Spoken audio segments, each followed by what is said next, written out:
Integrated rate equations are useful in that when we express a rate equation, we note that this is really expressing the slope of how the reactants and products change. Right? So we want to know how the products change, not the slope and how they change. And so it'd be nice to integrate these rate equations. So let's go through a couple of examples. Let's have a simple A to B reaction. And let's imagine that for this reaction, B is equal to K. So this would be called a zero order reaction. Just to make sure you understand, we're just talking about a zero order reaction. Now let's go ahead and cross this one off, because this one would be first order, right? So looking at this zero order reaction, we could say that for this particular reaction, we could say that V could be defined as the rate of disappearance of A. And because the coefficient's 1, we don't have any fraction out here. It'd be a little bit different if we had 2 molecules of A or 3, and then we'd have a fraction here, right? Okay. Well, we write that, but then we write the rate equation. We said it's equal to K. At this point, we can separate the two variables and integrate. So we could say that dA is equal to minus K dt. And then to integrate that, we need to decide on what the limits of integration should be. Well, we could integrate the A variable from A naught to A as a function of time. So A at some future time t. And we could integrate the time variable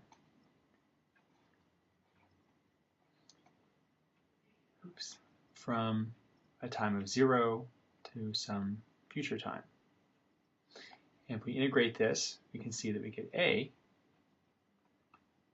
at some time is equal to A naught. Oh, actually, I'm jumping the gun here. Minus A naught is equal to, and because the K is a constant, we can pull that out. During the reaction, if the temperature is not changing, the K is not going to change, so that's a constant. So we've got minus K, and then we're going to have T minus 0, or just T. And we could rearrange this to say A at some future time. Usually that time is omitted, that's left off, but that's equal to A naught minus KT. So we can say in this case, we'd have a reaction where we had the concentration of A versus time would just be a straight line. And we'd have here our original concentration of A. And we often see zero order kinetics where the kinetics are controlled by something else, usually some sort of catalyst. Okay. And so if you had, for instance, a solid phase catalyst, it might be that you're limited by how much catalyst you have and not by how much reactant you have. And I should point out here that for this particular reaction, if there's no intermediate, the concentration of B is just equal to the difference between A naught minus A. So we could rewrite this as, oh, it's supposed to be A naught minus this expression here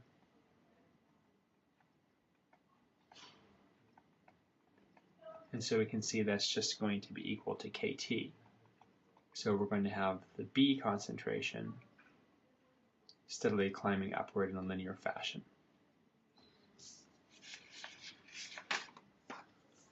Let's do another example.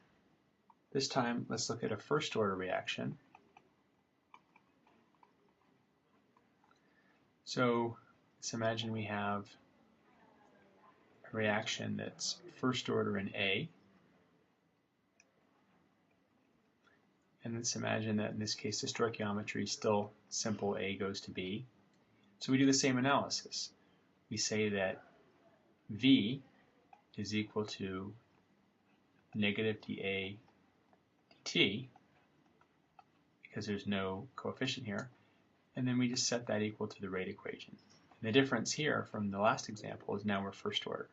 So when we separate the variables, we have to divide both sides by A. So we get dA over A is equal to minus k dt. We integrate, write this a little bigger down here. We integrate once again from A naught to our final concentration.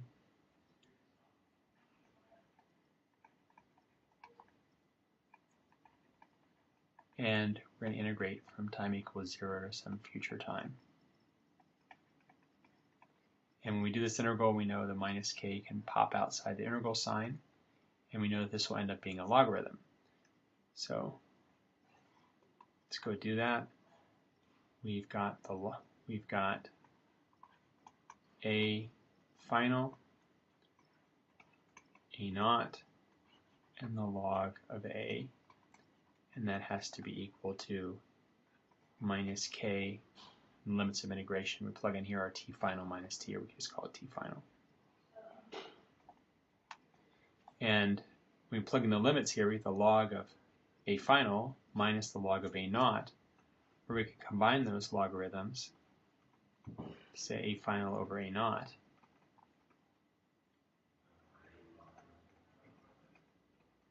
And then we can take the exponential of both sides and multiply by a naught. And so we get a final, a at some future time is equal to the original concentration of a, e to the minus kt final. And that gives us an exponential graph.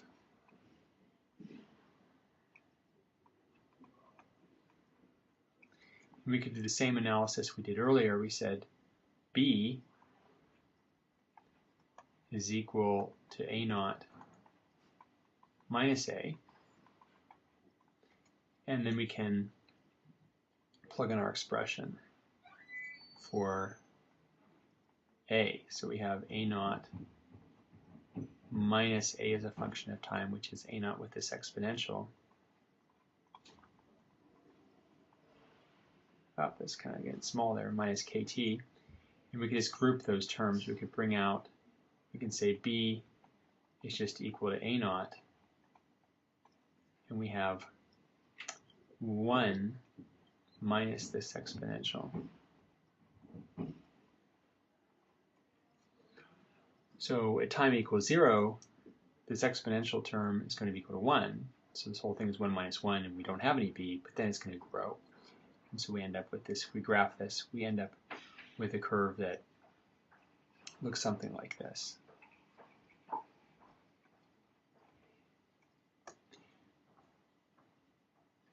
So we do one more example.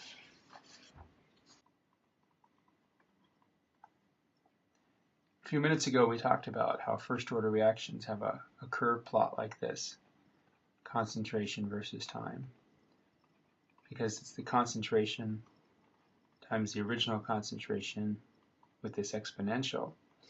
And you can see that you can linearize this to say the log of a is equal to the log of a naught minus kt.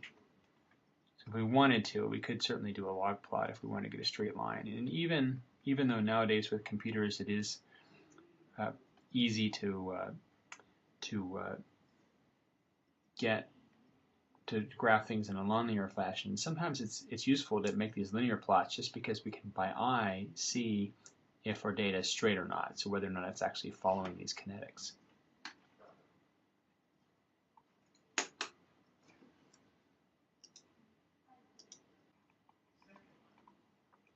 Let's do second order kinetics, and we can imagine if we have a reaction that's second order, it could either be A plus B, and it could be first order in A, second order overall, or we could have two molecules of A reacting to form B. Let's do this simple case first. We'll defer that more complicated case until next week.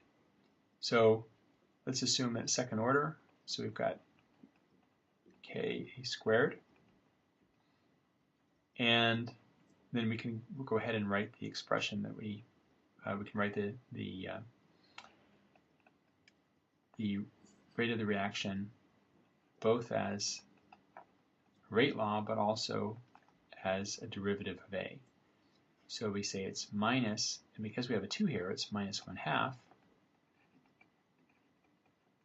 dA dt. And we do the same strategy. Separate variables, put the a's on one side and t on the other. So in this case, we have dA divided by a squared on one side. And so on the other side, we're going to have a 2 times k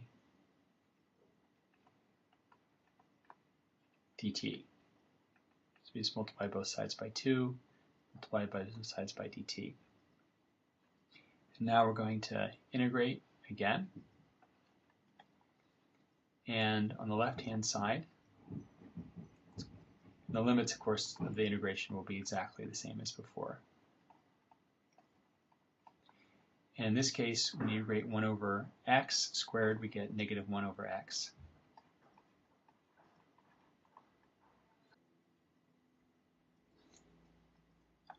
And on the right-hand side, we're integrating from time equals 0 to the final time. We pull out the negative 2 kt,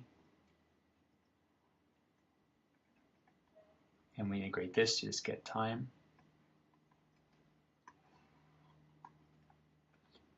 So we get negative 1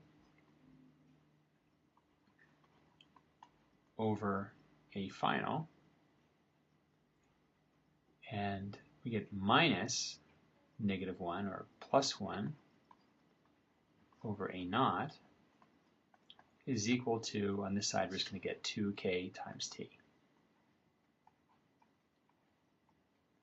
Or if we wanted to rearrange this, we could multiply through by negative 1 and move this term over there. We get 1 over a as a function of time is going to be